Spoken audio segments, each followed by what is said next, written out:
Bom dia, irmãs e irmãos, né?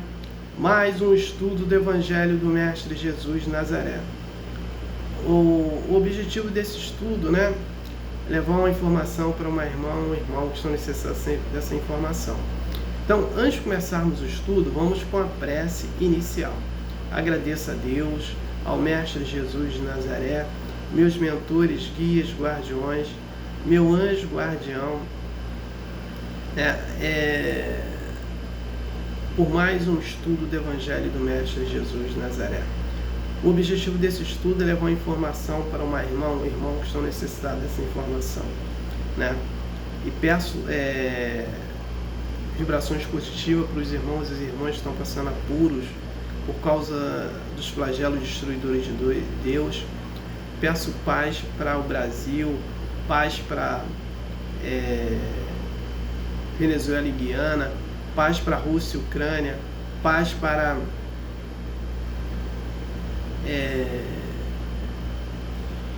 Israel, Palestina, Hamas, Hezbollah, Irã e todos do Oriente Médio, né? Peço paz para todos os países do planeta Terra.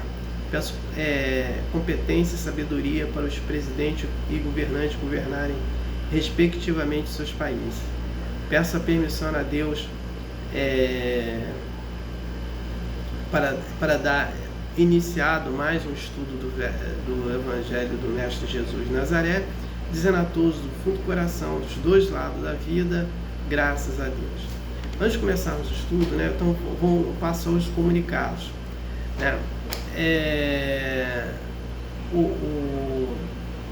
A irmã ou irmão que estiverem com dificuldade de assistirem, abrirem, né, os vídeos só na rede social do Facebook, no Messenger, por gentileza entrar na minha página ou na minha história, que está abrindo normalmente. Ou se não, receber via e-mail. Meu e-mail é jailson.consites@hotmail.com.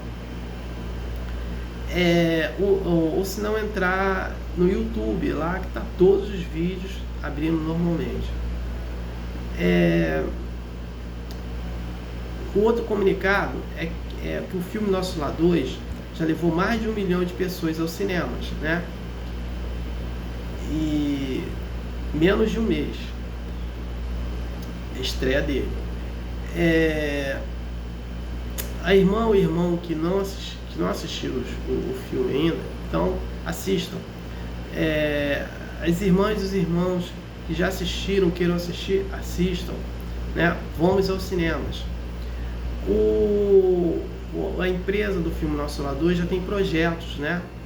Projetos do filme As Irmãs Fox, que vai estrear em 2025. A história de Emanuel e o Nosso Lar 3, 4 e 5. Então vai ter muito assunto para a gente estudar e debater e entender, né? Então vamos aos cinemas. O filme Nosso Lar 2, a narrativa dele não é do livro Nosso Lar, sim desse livro aqui, Os Mensageiros, né? Psicografado pelo médium Chico Xavier e pelo espírito André Luiz.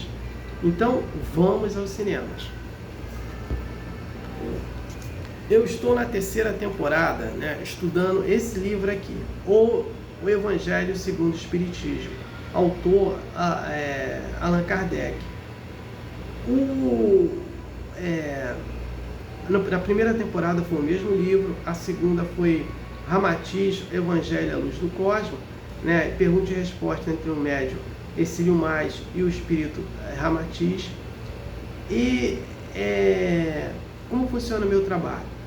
Eu faço uma prece inicial, comunicados, leitura, comentários e prece final. Então vamos à leitura. Capítulo 19. A fé transporta as montanhas. Parábola da figueira seca. Item 1. Quando saíram de Betânia, ele teve fome. E vendo de longe uma figueira, foi ver se poderia nela encontrar alguma coisa. E tendo se aproximado, não encontrou senão folhas, porque não era tempo de figos. Então Jesus disse à figueira: que ninguém coma de ti nenhum fruto. O que seus discípulos ouviram. No dia seguinte, passando pela figueira, viram que ela havia se tornado seca até a raiz. E Pedro, lembrando-se das palavras de Jesus, lhe disse: Mestre, vede como a figueira que amaldiçoaste se tornou seca. E Jesus, tomando a palavra, lhe disse: Tende a fé em Deus.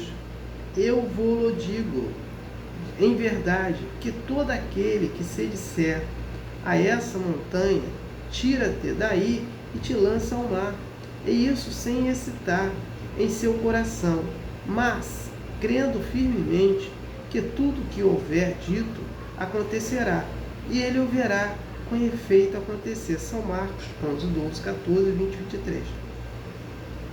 Item 9. A figueira seca é o símbolo das pessoas que têm senão as aparências do bem, mas em realidade não produzem nada de bom. Oradores que têm mais brilho do que de solidez, suas palavras têm verniz da superfície, agradam os ouvidos, mas quando examinadas nelas, não se encontra nada de substancial para o coração.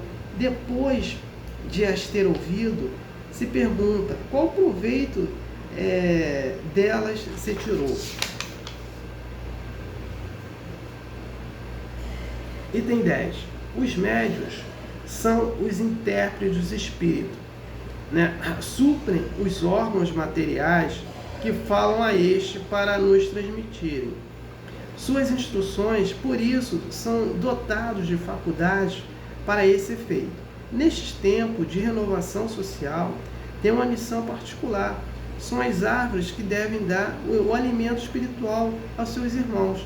São multiplicados para o alimento seja abundante, eles se encontram por toda parte, em todos os países, em todas as classes da sociedade, entre os ricos, entre os pobres, entre os grandes, entre os pequenos, a fim de que não haja deserdado, para provar aos homens que todos são chamados, mas se desviam do seu fim providencial. A faculdade preciosa que lhes foi concedida se a fazem servir as coisas fúteis ou nocivas, se a colocam a serviço dos interesses mundanos, se em lugar de frutos salutares dão frutos malsãos, e se recusam em tornar proveitosa para os outros, e se dela não tiram proveito para si mesmos.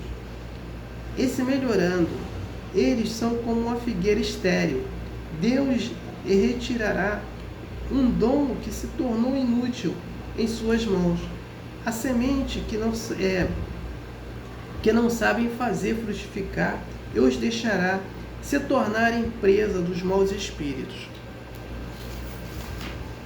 Então vamos aqui à narrativa aqui desse contexto da figueira seca, né? Então ele é colocado que Jesus passa, né?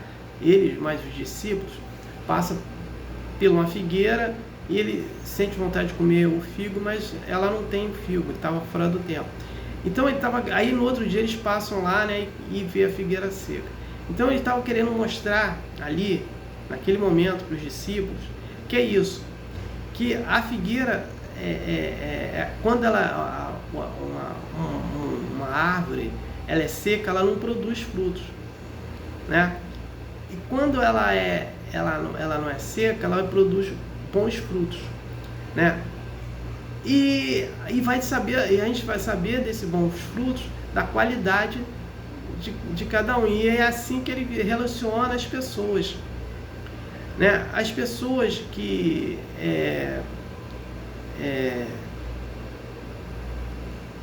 ou elas são estéreis, ou elas produzem maus frutos. Então aquela que produz bons frutos, ela vai ser boa para a sociedade, para a humanidade. Então ele faz a comparação aqui depois dos médiuns. Que os médiuns, eles recebem, ele passa as informações do mundo espiritual para o mundo terrestre. Então ele é o caminho. E aí ele faz a comparação das árvores, né? Então elas produzem frutos, tem todos os locais, né? E o país pobre ou rico vai ter os seus frutos para as pessoas consumirem os frutos dessas árvores. Mas cada um vai ter uma qualidade de ser bom fruto, de produzir bons frutos ou não produzir nada. Então ele faz uma comparação desses médios, aqueles que produzem bons frutos e levam a qualidade para as pessoas, que eles produzem nada e são estéril, né? Aquele que só fala de boca, não fala de coração e não chega a lugar nenhum, né? Não produz nada, né? Então é nesse contexto que Jesus faz a colocação. Então eu não tenho mais nada para falar sobre o texto, eu passo para a prece de encerramento. Agradeço a Deus, ao Mestre Jesus de Nazaré, meus mentores, guias, guardiões, meu anjo guardião, por mais um estudo do Evangelho do Mestre Jesus de Nazaré, e o objetivo foi atingido de eu ter levado uma informação para uma irmã ou irmão que estavam necessitados dessa informação. Peço permissão a Deus para dar por encerrado mais um estudo do Evangelho do Mestre Jesus de Nazaré, dizendo a todos do fundo do coração, dos dois lados da vida, graças a Deus, gratidão a irmão ou irmão que me ouviram e me assistiram. Aleluia, amém.